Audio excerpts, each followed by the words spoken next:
देवराज news, जनतेचा आवाज जनतेसाठी।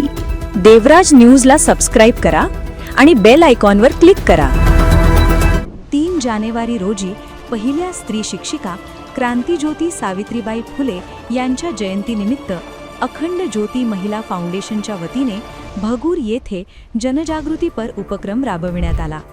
फाउंडेशनच्या सदस्या सौ चंदा शिंदे राहणार भगूर यांच्या पुढाकाराने स्त्रीला शिक्षणाचा अधिकार मिळाल्यास प्रत्येक क्षेत्रात सकारात्मक बदल घडू शकतो असा संदेश देणारा फलक हातात धरून समाजात जागृती करण्यात आली। यावेळी भगूर येथील रहिवाशांना तसेच नूतन उच्च व माध्यमिक विद्या मंदिर येथील विद्यार्थ्यांना भेटवस्तू स्वरूपात पेनचे वाटप करण्यात आले।